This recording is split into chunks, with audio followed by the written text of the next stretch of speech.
तो दोस्तों आज हम बात करने वाले हैं पार्ले जी के भारत का बिस्किट बनने की कहानी। दोस्तों स्वदेशी आंदोलन से निकला पार्ले जी दूसरे विश्व युद्ध में रहा ब्रिटिश आर्मी की पहली पसंद और अब हर महीने 100 करोड़ से भी ज्यादा बिकते हैं पार्ले जी के पैकेट्स। हेलो फ्रेंड्स, आप सबका स्वागत है मेरी यूट्यूब चैनल नॉलेज फैक्ट्री में। तो दोस्तों आज हम बात करने वाले हैं दुनिया के सबसे ज्यादा बिकने वाले बिस्किट पार्ले जी के बारे में। दोस्तों भारत के नुक्कड़ की दुकान से लेकर सुपरमार्केट तक बिकता है पार्ले जी। तो दोस्तों साल 1929 की बात है। सिल्क व्यापारी मोहनलाल दयाल ने मुंबई के विले पार्ले इलाके में एक पुरानी बंद पड़ी फैक्ट्री खरीदी। इसे उन्होंने कन्फेक्शनरी बनाने के लिए तैयार किया। दरअसल मोहनलाल स्वदेशी आंदोलन से प्रभावित थे। कुछ साल पहले वो जर्मनी गए और कन्फेक्शनरी बनाने की कला सीखी। 1929 में ही वो कन्फेक्शनरी मेकिंग मशीन लेकर भारत लौटे, जिसे उन्होंने जर्मनी में से 60,000 रुपये में खरीदा था। दोस्तों परिवार के ही 12 लोगों के साथ शुरू हुआ था काम। फैक्ट्री में 12 लोगों के साथ काम की शुरुआत हुई। ये सभी मोहनलाल के परिवार के सदस्य थे, जो कि इंजीनियर, मैनेजर, कन्फेक्शनरी मेकर बन गए। कहते हैं कंपनी के मालिक अपने काम में इतने मशगूल थे कि कंपनी का नाम तक नहीं रखा। लिहाजा समय के साथ भारत के पहले कन्फेक्शनरी ब्रांड का नाम उसकी जगह के नाम पर पड़ा, वो था पार्ले। दोस्तों दूसरे विश्व युद्ध में सेनाओं की पहली पसंद बना था पार्ले बिस्किट। दोस्तों पार्ले ने फैक्ट्री शुरू होने के 10 साल बाद 1939 में बिस्किट बनाना शुरू किया। उस वक्त तक भारत में मिलने वाला बिस्किट बाहर से आयात किया जाता था, इसलिए महंगा होता था, इसलिए सिर्फ अमीर ही खरीद पाते थे। बाजार में United biscuit, Huntley and Palmers, Britannia और ग्लाक्सो जैसे ब्रिटिश ब्रांड का कब्जा था। पार्ले ने अपने बिस्किट को आम जनता के लिए सस्ती कीमत पर लॉन्च किया।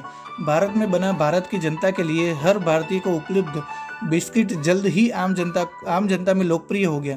दूसरे विश्व युद्ध के दौरान ब्रिटिश इंडियन आर्मी में भी पार्ले बिस्किट की भारी डिमांड थी दोस्तों। तो दोस्तों आज़ादी के बाद ठप पड़ गया था बिस्किट का प्रोडक्शन।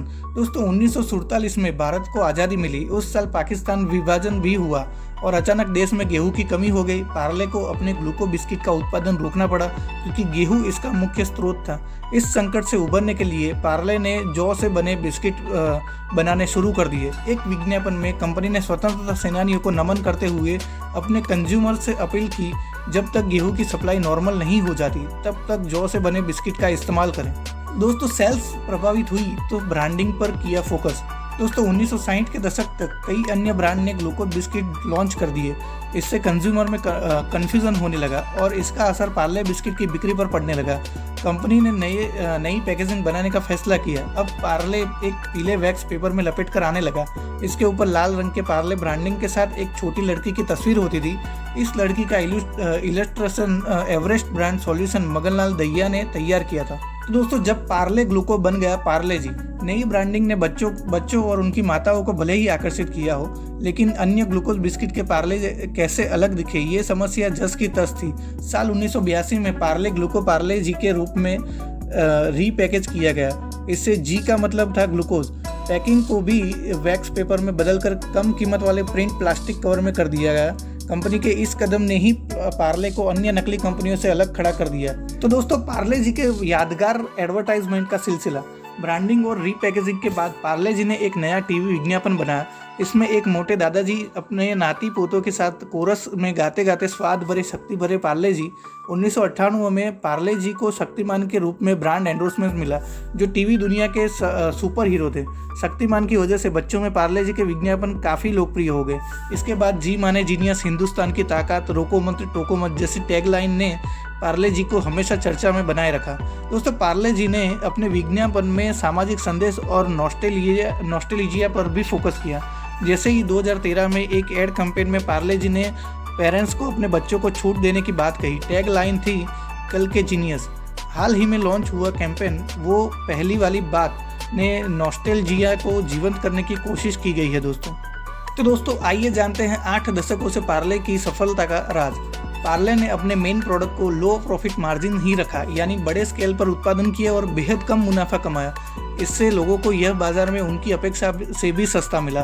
पार्ले जी बिस्किट ने जनता की सोच को समझते हुए कीमत बढ़ाने पर ज़्यादा जोर नहीं दिया, बल्कि अपना मुनाफा बचाए रखने के लिए पैकेट का वजन घटा दिया। बाजार से मुकाबला करने के लिए पार्ले ने अपने मेन प्रोडक्ट के अलावा क्रैकजैक 2020 जैसे अन्य बिस्किट भी बनाए, जैसे कि मैंगो बाइट, पार्ले मेलोडी जैसे कैंडी भी बाजार में उतारी। दोस्तों आज पार्ले जी के पास देश भर में 130 से ज़्यादा फैक्ट्रियाँ हैं और लगभग 50 लाख रिटेल स्टोर्स हैं। हर महीने पार्ले जी 100 करोड़ से ज़्यादा बिस्किट का पैकेट का उत्पादन करता है। 21 से ज़्यादा देशों में पार्ले प्रोडक्ट एक्सपोर्ट किया जाते हैं। तो दोस्तों, बिस्किट की ये कहानी आपको कैसी लगी कमेंट करके हमें ज़रूर बताइए। तब तक मैं जाता हूँ चाय के साथ पार्ले जी खाने। और दोस्तों, वीडियो आपको अगर अच्छा लगा हो तो चैनल को लाइक, शेयर और सब्सक्राइब करना ना भूलें। और थैंक यू सो मच आप सबके सपोर्ट के लिए।